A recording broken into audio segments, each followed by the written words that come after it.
রাজ্যে স্বাগতম।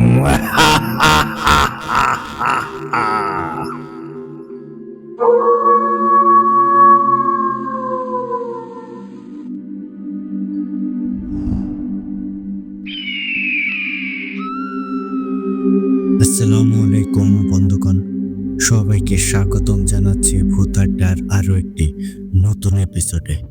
আর বরাবরের মতোই আপনাদের সাথে আছি আমি, ইমরান আইস খান। আজকে শুক্রবার। আমরা সচরাচর শুক্রবার মানে কিন্তু আরিফ ভাইয়ের অসাধারণ সব ঘটনা শুনে থাকি। আজকে তার কিছুটা ব্যতিক্রম হচ্ছে, কেননা আরিফ ভাই এই মুহূর্তে কিছুটা সমস্যার মধ্যে আছে, যার কারণে এই সপ্তাহে তিনি আমাদেরকে ঘটনা শেয়ার করতে পারেন নাই। তো আরিফ ভাইয়ের অবর্তমানে আমি চেষ্টা করছি আমার একটা ঘটনা আপনাদেরকে উপহার দিতে। আজকে আপনারা আমার লেখা বশির উদ্দিন কবিরাজ নামক একটা ক্যারেক্টারের ঘটনা শুনতে যাচ্ছেন। আশা করছি এই ঘটনাটি আপনাদের বেশ ভালোই লাগবে। তো মূল ঘটনায় যাওয়ার আগে আপনাদেরকে বলবো, আপনারা যারা এখনো আমাদের চ্যানেলটি সাবস্ক্রাইব করেননি, দ্রুত সাবস্ক্রাইব করে ফেলুন এবং পাশে থাকা বেল আইকনটি অন করে রাখুন। এর ফলে আমাদের পরবর্তী সকল আপডেট সবার আগে আপনাদের কাছে পৌঁছে যাবে। আর আপনারাও যদি আমাদেরকে ঘটনা পাঠাতে চান, সেক্ষেত্রে আপনাদের কাছে দুটি ওয়ে আছে। প্রথমত আপনারা সরাসরি আমাদেরকে হোয়াটসঅ্যাপে নক দিতে পারেন, আর আমাদের হোয়াটসঅ্যাপ নাম্বারটি আমাদের ডেসক্রিপশন বক্সে অথবা কমেন্ট বক্সে প্রিন্ট আপ করা আছে। এছাড়াও আপনারা চাইলেই কিন্তু আমাদেরকে ইমেলের মাধ্যমেও ঘটনা পাঠাতে পারেন।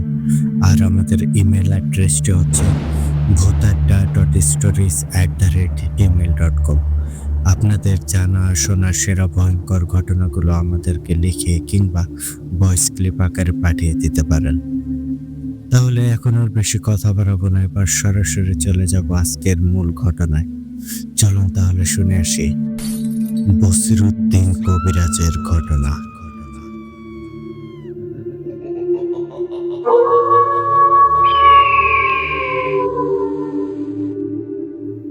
বশির উদ্দিন মোল্লা গ্রামের এক সাধারণ কৃষক মানুষ। বয়স 28 কি 29 হবে। মুখে চাপদারি, চিকন চাকন শরীরের গঠন। এখনো সে বিয়ে শাদী করেননি। কৃষিকাজ এবং পাশাপাশি ফসল ফলাদি বিক্রি করেই তার দিন যায়। ছোটবেলাতেই বাবাকে হারিয়েছেন। আপন বলতে এক মা ছিল, সেও মারা গেছে বছর 5 হলো। গ্রামের মানুষ এই সাদাসিধা বশির উদ্দিনকে অনেক ভালোবাসে। এর অবশ্য একটা কারণও আছে, কেননা গ্রামের ছোট বড় যে কারো বিপদে আপদে সবার পাশে দাঁড়াতো এই বশির উদ্দিন। বশির উদ্দিন পুরো গ্রামটাকেই নিজের পরিবার মনে করে। এখন সবার মনে হয়তো প্রশ্ন জাগতে পারে, এই বশির উদ্দিন এখনো বিয়ে শাদী করেনি কেন? অথবা ভাবতে পারেন এটা হয়তো সাধারণ কোনো গ্রামের ঘটনা। প্রিয় লিসেনার্স, আপনাদেরকে শুধু এতটুকুই বলবো, আজকের ঘটনাটি এক কথায় অসাধারণ হতে চলেছে। রহস্য ঘেরা ভয়ের রাজ্যে হারিয়ে যেতে প্রস্তুত হন। তো এরপর কি ঘটেছিল জানতে চান? তাহলে শুনতে থাকুন পুরো ঘটনাটা। আসসালামু আলাইকুম প্রিয় লিসেনার্স, আমি ইমরান আইস খান, আপনাদের প্রিয় ভূত আড্ডার একজন অ্যাডমিন এবং হোস্ট। আজ আবারও আপনাদের জন্য নিয়ে আসলাম একটা দুর্দান্ত ঘটনা। এতটুকু বলতেই পারি, আজকের ঘটনাটি আপনাদের অনেক বেশি ভালো লাগবে। মূলত অনেক বেশি কর্মব্যস্ততায় থাকার জন্য লেখালেখি করার মতো সময় পাই না, আর তাই কাজের ফাঁকে ফাঁকে মাঝে মধ্যে অল্প অল্প করে ঘটনা কালেক্ট করি এবং আপনাদের সাথে শেয়ার করার চেষ্টা করি। প্রিয় লিসেনার্স, আজকে আপনারা বশির কবিরাজ নামক একটা চরিত্রের সাথে পরিচিত হতে যাচ্ছেন। আমার পার্সোনালি এই ক্যারেক্টারটা অনেক ভালো লেগেছে, আশা করি আপনাদেরও মন্দ লাগবে না। আজকের ঘটনাটি আমি কালেক্ট করেছি আমার আন্ডারে কাজ করা এমন একজন ভাইয়ের কাছ থেকে। ভাইটির নাম হচ্ছে হারুন। আমাদের ঢাকার কোনো একটা জেলায় তার বাড়ি। হারুন ভাই ঘটনাটি শেয়ার করতে অনুমতি দিয়েছে, কিন্তু শর্ত সাপেক্ষে। আর সেটা হলো, তার অরিজিনাল স্থায়ী ঠিকানা বলা যাবে না। আমি চেষ্টা করব ঘটনাটি হারুন ভাই যেভাবে আমাকে শেয়ার করেছিল সেভাবেই আপনাদের মাঝে উপস্থাপন করতে। তো অনেক কথাই বলে ফেললাম, হয়তো আপনারা অনেকেই বিরক্ত হচ্ছেন, তাই আর কথা না বাড়িয়ে সরাসরি চলে যাচ্ছি মূল ঘটনায়। শুনতে থাকুন।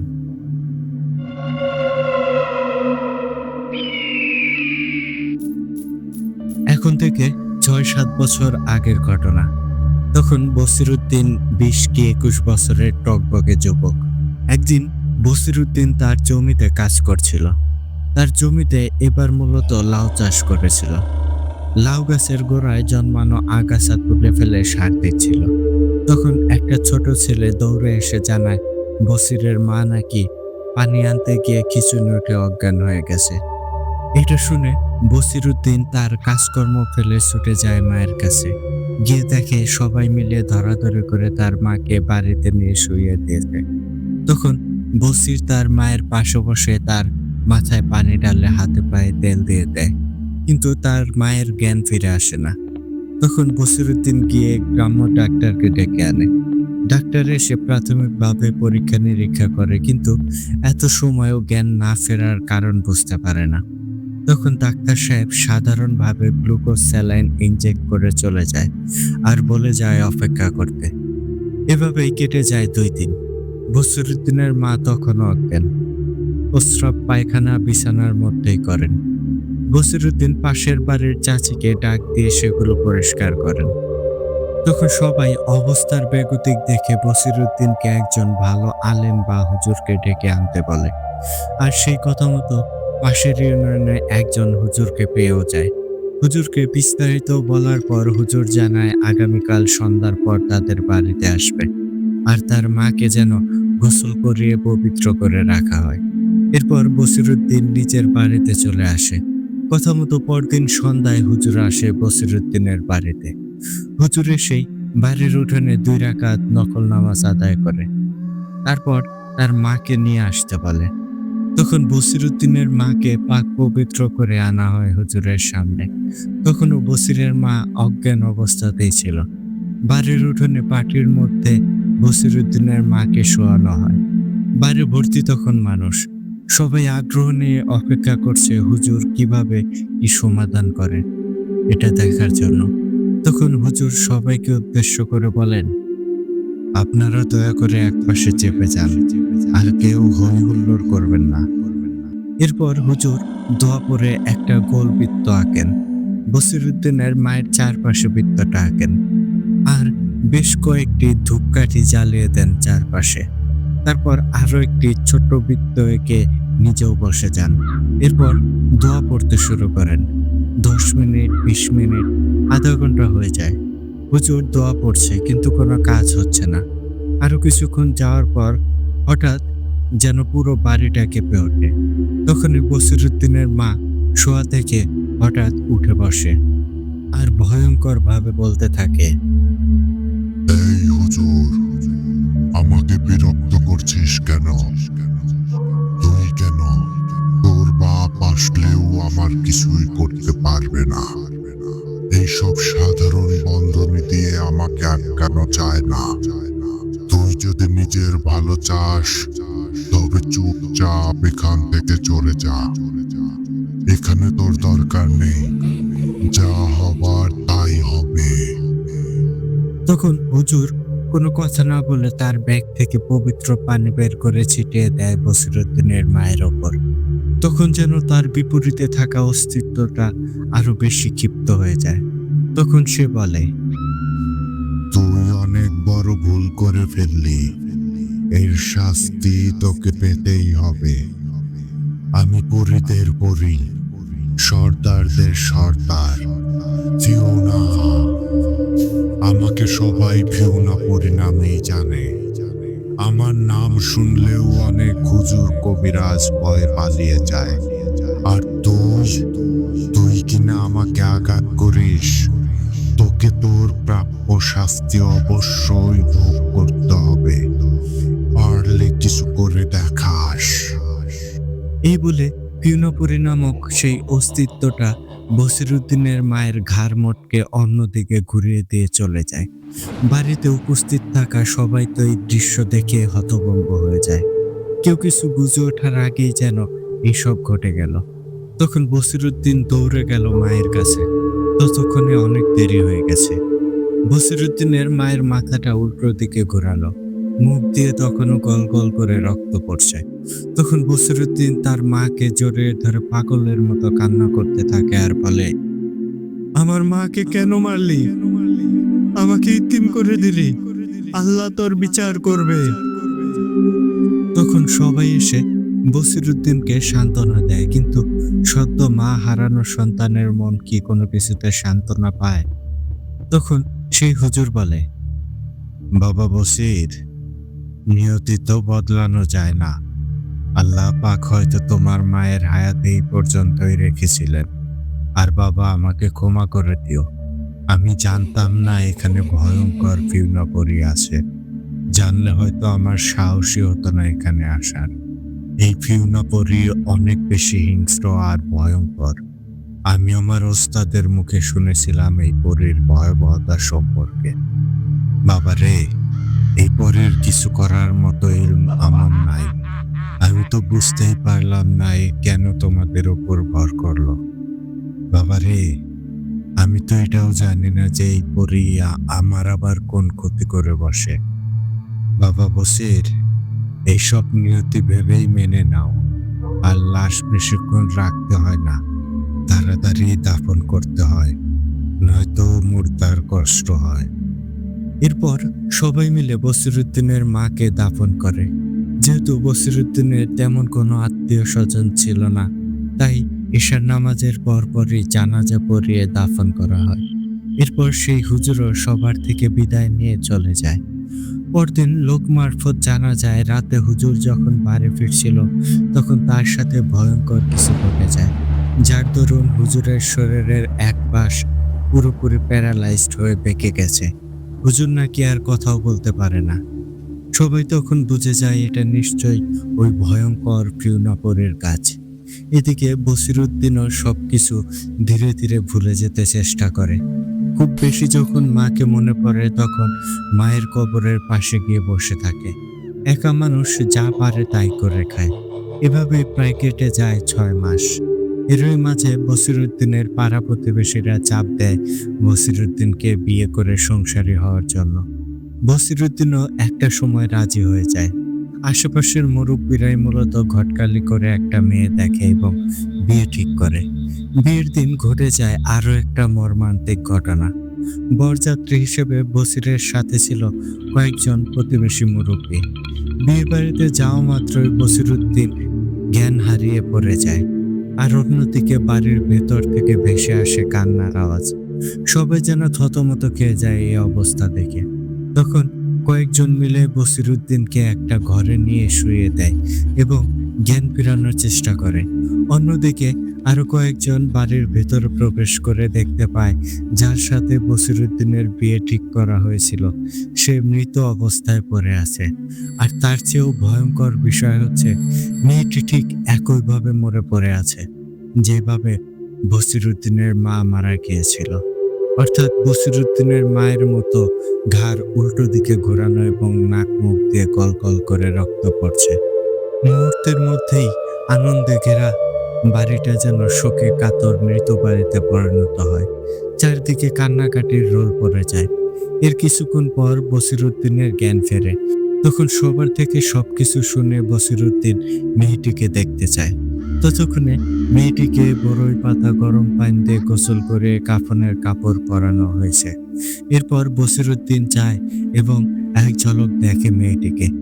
মেয়েটির করুণ মায়াবী মুখটা দেখে বসিরউদ্দিন কেঁদেই দেয়। সেই সাথে এটাও বুঝতে পারে এটা কোনো সাধারণ মৃত্যু না, এর পেছনে নিশ্চয়ই ওই ভয়ঙ্কর ফিউনাপরি জড়িত। এরপর সবাই মিলে লাশ দাফন করে ভারাক্রান্ত মন নিয়ে ফিরে আসে বাড়িতে। সবাই বসিরউদ্দিনকে সান্ত্বনা দিয়ে যার যার বাড়িতে চলে যায়। বসিরউদ্দিনও অনেকটা ক্লান্ত থাকায় তখন বিছানায় শুয়ে পড়ে। সেদিন তার ঘুম আসছিল না, শুধু মনে পড়ছিল মায়ের মুখটা, সেই সাথে আজকের দেখা ওই মেয়েটার মায়াবী মুখখানা। নিজের অজান্তেই চোখ বেয়ে দুফোঁটা অশ্রু গড়িয়ে পড়ে। এসব ভাবতে ভাবতেই একটা সময় বসিরউদ্দিন ঘুমিয়ে পড়ে। আর ঘুমের মাঝে সে একটা স্বপ্ন দেখে। দেখতে পায় একটা ভয়ঙ্কর নারী অবয়ব লাল শাড়ি পরে দাঁড়িয়ে আছে। তার মুখে একটা তাচ্ছিল্যের হাসি। সেই সাথে অবাকটা বলে, কে রে বচির, আমাকে চিনতে পারছিস?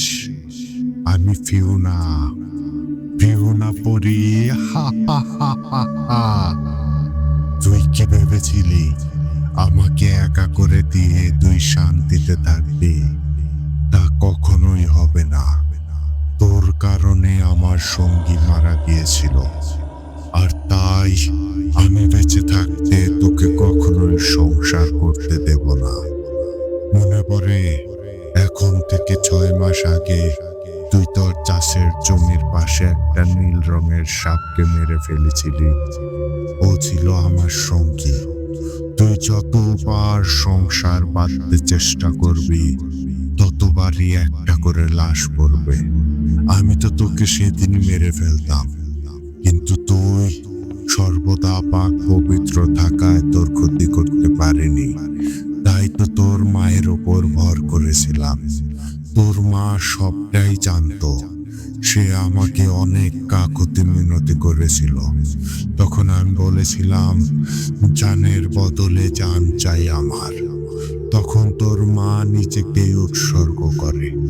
আমি তোর মাকে বলেছিলাম, ঠিক আছে, আমি তোর ছেলেকে প্রাণে মারবো না, কিন্তু সে কখনো বিয়ে শাদী করে সংসার করতে পারবে না।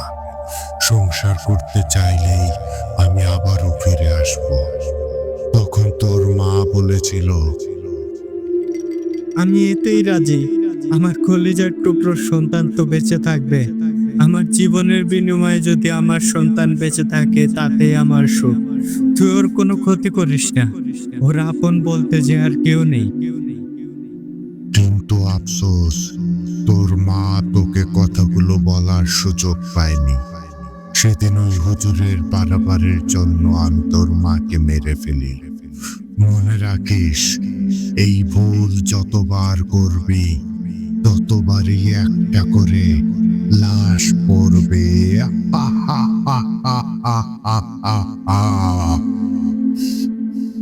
তখন স্বপ্নের মাঝে বসিরউদ্দিন অঝরে কান্না করতে থাকে আর বলে, আরে আমি তো না জেনে না বুঝে তোর সঙ্গীকে মেরেছিলাম। আমি তো আমার জমিতে যাচ্ছিলাম। তোর সঙ্গী হঠাৎ আমার সামনে বিষাক্ত সাপের রূপে আমার সামনে আসে আর ফনা দলে হিস হিস শব্দ করে। আমি তো আমার সুরক্ষার জন্য আঘাত করেছিলাম, আর তুই জেনে বুঝে আমার মা আর ওই মেয়েটাকে মারলি। এরপর বসিরউদ্দিন চোখ মুছে দৃঢ় গলায় বলে, শোন ফিওনা, এই মৃত্যুর খেলা তুই শুরু করেছিস, কিন্তু শেষটা আমিই করব। কি বলেছিলি? জানের বদলে জান, তাই না? আমিও আমার মায়ের আর ওই মেয়েটার মৃত্যুর প্রতিশোধ নেবই নেব। তুইও তোর মৃত্যুর জন্য প্রস্তুত থাকিস। মনে রাখিস, আমি আমার মায়ের আত্মবলিদান বিফলে যেতে দেব না। আর আমি সংসারেও হব, কিন্তু সেটা তোর ধ্বংসের পর। তখন ফিউনাপুরি আবারও তাচ্ছিল্যের হাসি হেসে বলে, আমি তোর হুমকি গ্রহণ করলাম। আমিও দেখতে চাই তুই কি করতে পারিস। আর মনে রাখিস, এখন থেকে তোর মৃত্যুর ঘন্টা বেজে গেল। যে কোনো সময়, যে কোনো পরিস্থিতিতে আমাকে তোর মৃত্যুদূত হিসেবে সামনে দেখতে পারবি। শুধুমাত্র একটা সুযোগ, আর সব খেলা শেষ। এমন সময় বসিরউদ্দিনের ঘুম ভেঙে যায়।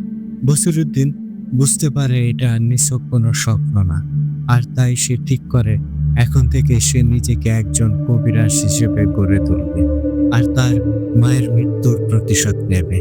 এরই মাঝে তার কানে ভেসে আসে মসজিদ থেকে ফজরের আজানের ধ্বনি। এরপর বসিরউদ্দিন উঠে অজু করে মসজিদের উদ্দেশ্যে রওনা দেয়। মসজিদে গিয়ে জামাতের সাথে নামাজ আদায় করে। এরপর ইমাম সাহেবের জন্য অপেক্ষা করতে থাকে। সবাই চলে যাওয়ার পর বসিরউদ্দিন ইমাম সাহেবের কাছে যায় এবং তাকে সালাম দিয়ে সবিস্তারে তার মনের ইচ্ছাগুলো বলে।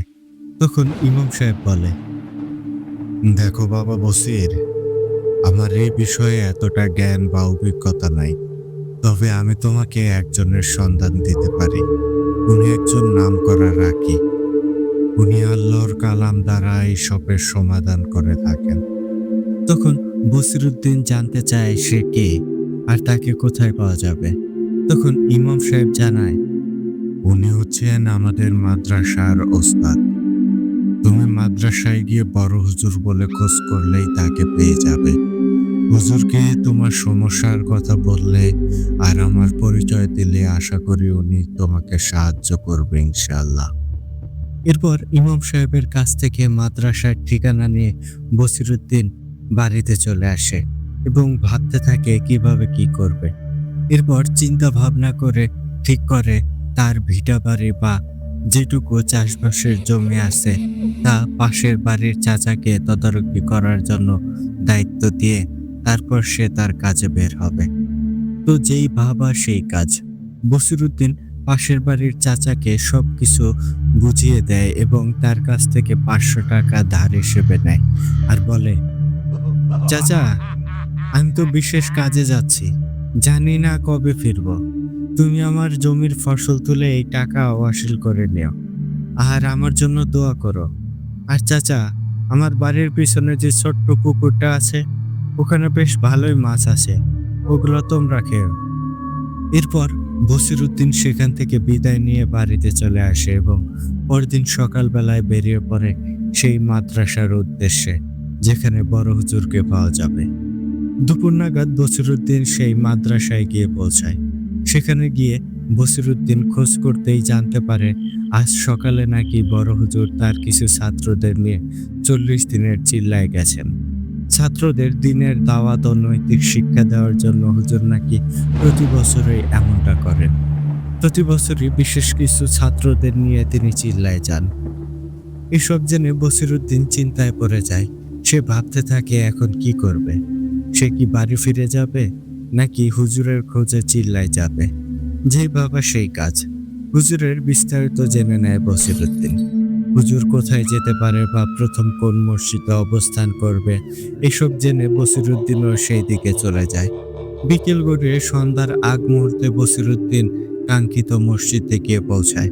তারপর সেই বড় হুজুরের নাম বলে খোঁজ করতে কয়েকজন ছাত্র একজন বৃদ্ধ মুরব্বী লোককে দেখিয়ে দেয় আর বলে, উনি হচ্ছে আমাদের বড় হুজুর। বড় হুজুর তখন বসে অজু করছিলেন মাগরিবের নামাজের জন্য। বসিরুদ্দিনও সেখানে গিয়ে অজু করে নেয় এবং জামাতের সমেত নামাজ আদায় করে। নামাজ শেষ করে বসিরুদ্দিন বড় হুজুরের কাছে যায় এবং সালাম দিয়ে বলে, হুজুর, আমি অমুক গ্রাম থেকে এসেছি। আমাকে আপনার একজন ছাত্র অমুক হুজুর পাঠিয়েছেন। হুজুর, আমি অনেক বড় একটা বিপদে পড়ে আছি। আমাদের ইমাম সাহেব বলেছেন আপনি আমাকে সাহায্য করতে পারেন। এরপর সমস্ত ঘটনা খুলে বলে বসিরুদ্দিন।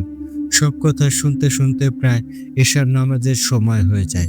তখন বড় হুজুর বলে, আচ্ছা বাবা বসির, এশার নামাজের সময় হয়ে গেছে, চলো নামাজ আদায় করে নেই, তারপর আমরা এই বিষয় নিয়ে কথা বলি। এরপর সবাই মিলে এশার নামাজ আদায় করে। তারপর বড় হুজুর সকল ছাত্রদেরকে একসাথে ডাকে আর বলে, তোমরা আপাতত একত্রে বসে হাদিসের ব্যাখ্যা নিয়ে আলোচনা করো। আমি একটু ওনার সাথে একান্ত আলাপ করব। আশা করি তোমরা বিষয়টির গুরুত্ব বুঝতে পেরেছ। তখন সবাই জি হুজুর বলে গোল হয়ে বসে আর অন্যদিকে বড় হুজুর বসিরুদ্দিনকে নিয়ে মসজিদের বারান্দায় এসে বসে। তারপর বড় হুজুর বলে, বাবা বসির, আমি আসলে তোমার বিষয়টি বুঝতে পেরেছি, কিন্তু আমার তো বয়স হয়েছে, দেখতেই পাচ্ছ। আমি এখন আর ওইসব কাজ করি না বললেও ভুল হবে। আসলে আমার শরীর আর এখন আগের মতো সায় দেয় না। আর আমি যে তোমাকে কাজ শেখাবো এর জন্য তো অনেক সময় লাগবে, আর এই কাজ শিখতে গেলে আরবি বিষয়ে জ্ঞান থাকা জরুরি। তখন বড় হুজুরকে থামিয়ে দিয়ে বসিরুদ্দিন বলে, হুজুর, ছোটবেলায় মক্তবে পড়েছি।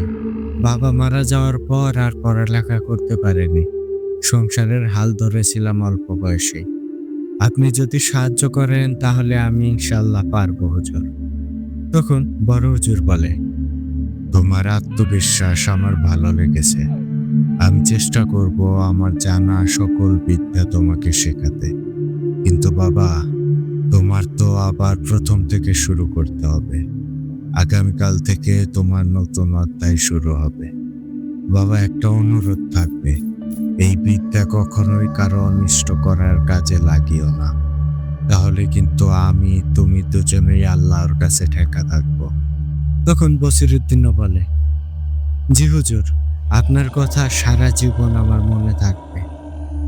কথা অনুযায়ী পরদিন থেকেই মানুষকে দিনের দাওয়াত দেওয়ার পাশাপাশি বসিরউদ্দিনকে রুকাইয়া শিক্ষা দিতে শুরু করেন বড় হুজুর। এভাবেই দিন যেতে থাকে। একটা সময় চিল্লার 40 দিন পূরণ হয়ে সকলে মাদ্রাসায় ফিরে আসে। বড় হুজুর বসিরউদ্দিনকে মাদ্রাসায় থাকার ব্যবস্থা করে দেয়। এর মধ্যে অবশ্য বসিরউদ্দিন বড় হুজুরের বেশ প্রিয় একজন হয়ে ওঠে। কেননা বড় হুজুর খেয়াল করত বসিরউদ্দিনের মধ্যে শেখার আগ্রহ অনেক বেশি। বড় হুজুরও খুশি মনে বসিরউদ্দিনকে শিক্ষাদান করতে থাকে। এভাবেই কেটে যায় 7 মাস। এর মধ্যে বসিরউদ্দিন বেশ ভালোভাবেই রুকাইয়া বিদ্যা শিখে গেছে।